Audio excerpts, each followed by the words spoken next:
nalja- ja napsumees, nagu öeldakse. Naljamees kindlasti, napsumees osa elust. Ja ei, kloun ma olen alati olnud, aga stand-upi juurde, ma austasin stand-upi juba väga-väga pikka aega, kõige rohkem tänu sellisele mehele nagu George Carlin. Ja kui ma sattusin Ameerikasse, kui ma olin 18, siis 3 päeva pärast seda, kui ma 18 sain, siis ma kolisin 3 kuuks Ameerikasse, ilma et ma oleks koolis öelnud, et kuulge, et me ei ole 3 kuud enam kooli ei tule. Ära ütle, et ukselt uksele raamatuid müüma. Ei, ma lihtsalt ostsin lennupileti ja lihtsalt sõitsin New Yorki ja kuna viisat on Ameerikasse väga raske saada, siis 3 kuud on see viisavaba programm, millega saab seal olla ja siis seal ma siis sattusin elus esimest korda ka komediklubidesse minema ja siis ma sain aru, et ma tegelikult väga-väga tahaks seda proovida, aga see on ikkagi äärmiselt hirmutav asi, mida teha, eriti kui sa ei ole seda kunagi varem teinud ja nagu ma olen lugenud, ma ei tea, kas see peab paika või mitte, aga et enamuste inimeste jaoks lavahirm on suurem hirm kui suremise hirm. Ja mis selle põhjuseks ole võib olla, on see, et kui me läheme pikka aega ajast tagasi ja ma juba tean, et ma juba ei vasta küsimusele, vaid mul on juba nagu väike kõrvaltee, aga ma loodan, et sa annad andeks mulle.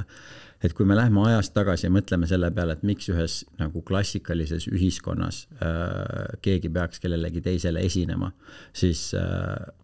kõik meelelahutus, mis toimub sul sellises normaalses ühiskonnas, läheme 1000 aastat tagasi või läheme kas või tänapäeval kuskile metsa, eks ole, kus mingi hõim koos elab.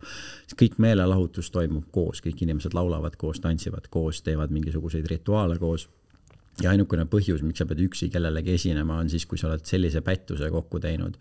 et sa pead ennast terve oma hõimu ees nii-öelda nagu välja vabandama või põhjendama, miks sa midagi teinud oled. Ehk siis sellel hetkel, kui sa seda teed, siis sul on põhimõtteliselt see hirm, et kui ma nüüd õigesti ennast ei väljenda, siis mind visatakse külast välja ja ma suren kuskil metsloomade keskel nälga. Et seal on mingi loogika täiesti olemas, aga et ühesõnaga see on väga ebameeldiv asi, mida teha, aga välismaal olles mul oli natukene selline tunne, et mitte keegi ei tunne mind siin, ükskõik kui piinlik see on, mis ma seal lava peal teen, need on täiesti võõrad inimesed, ma ei pea neid enam elus mitte kunagi nägema. Ja sellepärast oli lihtsalt natukene lihtsam sinna lavale minna ja see meeleolu, mis seal kohas oli, kus ma olin, oli nii positiivne, nii hea ja nii soe ja siis nagu kuni selle hetkeni, kus ma lavale jõudsin, mul oli enesekindlust nagu laes täiesti, mul oli siuke tunne, et see saab suurepärane olema. Ja siis, kui ma läksin lavale, siis elus esimest korda kuulsin iseenda hääle kaja nagu kuskilt seinast kaja, mis seal ei olnud heliga nagu päris korras, siis nagu kohe hakkasid jalad värisema ja ma arvan, et ma suutsin mingisugune 1,5 või 2 minutit seal lava peal olla ja siis ma sealt lava pealt ka lahkusin ja aga oleks pidanud kauem olema? Alguses on 5 minutit on vaata see, mis nendel open mic'idel, mis sulle antakse, mis sa tegelikult peaksid laval olema, aga et see oli nii traumeeriv kogemus, et kui ma tulin Eestisse tagasi, siis oli just täpselt see aeg, kus Eestis ka esimesed